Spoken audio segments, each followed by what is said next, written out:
Confusion रहता है कि हम एएनएम करें या जीएनएम करें। अपने पिछले ब्लॉग में देखा होगा तो आप लोग को पता होगा गाइस। मैं प्रेजेंट टाइम में आप लोग को बता दूं कि एएनएम में अब ऐसा नहीं है। Hello friends, welcome back to my new blog. So कैसे हैं आप लोग? आई होप आप लोग अच्छे होंगे, मस्त होंगे, स्वस्थ होंगे। तो मैं भी अच्छी हूँ और इस ब्लॉग का स्टार्टिंग मैं शाम के 3:30 बजे से कर रही हूँ। आप लोगों ने थंबनेल देख करके आप लोग को पता चल ही गया होगा कि मैं किस टॉपिक पे बात करने वाली हूँ। तो ब्लॉग के अंत तक जरूर देखिए और ब्लॉग पे बने रहिए, बिना स्किप किए। चैनल को लाइक एंड सब्सक्राइब कर दीजिए गाइज। तो चलिए बिना देरी किए हुए ब्लॉग को स्टार्ट करते हैं। सबसे पहले मैं बता दूं कि जो भी लड़कियां मिडिल क्लास से बिलोंग करती हैं, जैसे कि मैं भी मिडिल क्लास से ही हूँ गाइस। जो भी गर्ल्स हैं मिडिल क्लास से, उन लोगों को मैं बता दूं कि जो मेडिकल लाइन में जाना चाहती हैं, तो सबसे स्टार्टिंग में कन्फ्यूजन रहता है कि हम एएनएम करें या जीएनएम करें। अगर हमारे रैंक के हिसाब से एएनएम मिल जाता है, जीएनएम नहीं मिल पाता है, तो उस टाइम ये कन्फ्यूजन रहता है कि एएनएम करूँ या छोड़ दूँ या फिर जीएनएम करूँ। तो मेरे साथ भी ऐसा हुआ था गाइस। मैं बता दूँ आप लोग को आप लोग इसको भी कर सकते हैं, ये भी ख़राब नहीं है, ये भी अच्छा है। बट अगर जीएनएम मिल जा रहा है तो वो भी बहुत बेटर है। एएनएम और जीएनएम की सैलरी की बात करते हैं तो एएनएम का जो सैलरी रहता है वो 20 से 25 हज़ार के बीच में रहता है और जीएनएम का जो सैलरी रहता है वो 45 से 50 या 60 के बीच में रहता है गवर्नमेंट में, ठीक है। एएनएम का पोस्टेड जो होता है वो 5,000 की पॉपुलेशन पर होता है और जीएनएम का 20 से 30 हज़ार के पॉपुलेशन पर होता है। तो ये तो हो गया एएनएम और जीएनएम की बात। एएनएम जो होती है वो सबसे जो ग्रामीण स्तर होता है, जहाँ पे हेल्थ सब सेंटर होता है, जो सबसे छोटा लेवल का सब सेंटर होता है, वहाँ पे पोस्टेड होती है।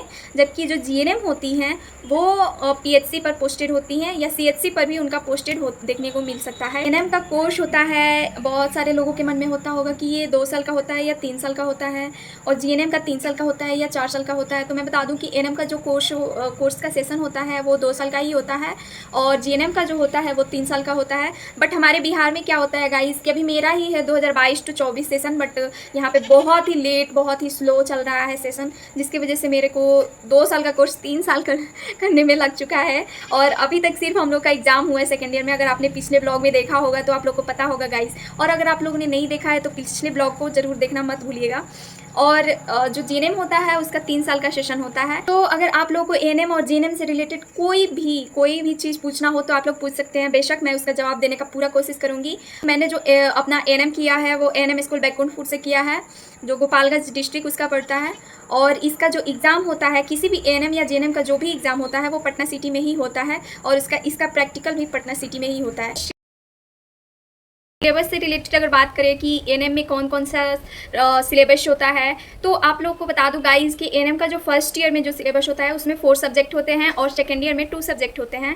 एंड जीएनएम की बात करें तो जीएनएम में फर्स्ट ईयर में 4 सब्जेक्ट होता है, सेकेंड ईयर में भी 4 सब्जेक्ट होता है और थर्ड ईयर में 2 सब्जेक्ट होता है। तो ये था हमारा कुछ सिलेबस का जो होता है वो ट्रेनिंग कितने साल का होता है या कितने मंथ का। गाइज यहाँ पे जो है मेरे घर के जस्ट सामने ही रोड है ना, तो यहाँ पे गाड़ी आती जाती रहती है जिसकी वजह से नॉइज़ काफ़ी ज़्यादा रहता है, तो आप लोग इसको इग्नोर करिएगा, इस नॉइज़ को। इसके बाद से मैं बात करूँगी कि जो एएनएम का होता है वो ट्रेनिंग 6 मंथ का होता है। और पहले क्या होता था गाइज कि जो एएनएम होता था उसका कोर्स 2 साल का होता था। 2 साल का कोर्स हो जाने के बाद से जो होता है ट्रेनिंग 6 मंथ का एक्स्ट्रा कराया जाता था। मैं प्रेजेंट टाइम में आप लोग को बता दूं कि एएनएम में अब ऐसा नहीं है। अब जो है थ्योरी आप लोगों का हमेशा ही चलता रहेगा, 2 साल थ्योरी होता ही रहेगा, लेकिन साथ ही साथ आप लोगों को ट्रेनिंग भी दी जा रही है। तो अभी ऐसा रूल हो गया है, पहले ऐसा नहीं था। यही कैपिंग आप लोग का हुआ, कैपिंग के बाद से आप लोग को हॉस्पिटल ज्वाइन करना होता है, ज्वाइनिंग करके आप लोग को ट्रेनिंग दी जाती है। तो इसके बाद से हम लोग बात करेंगे जीएनएम। जीएनएम का जो होता था पहले वो 3 साल का कराया जाता था, फिर 6 मंथ का उन लोगों का भी ट्रेनिंग कराया जाता था। बट अभी जो है उन लोगों का ऐसे ही हो गया जैसे एएनएम का हुआ है कि कैपिंग हुआ, कैपिंग 2 से 3 मंथ, जब आप लोग यहाँ से जाते हैं कॉलेज तो 2 से 3 मंथ के बाद से कैपिंग हो जाता है और कैपिंग के बाद से तुरंत आप लोग को रेगुलर हॉस्पिटल ज्वाइन करके ट्रेनिंग करनी होती है। तो अभी तो ऐसा है और आई होप गाइस कि इस वीडियो से आप लोगों को काफ़ी हेल्प मिला होगा। और अगर ये वीडियो अच्छा लगा हो तो लाइक सब्सक्राइब कर दीजिएगा। तब तक के लिए बाय बाय।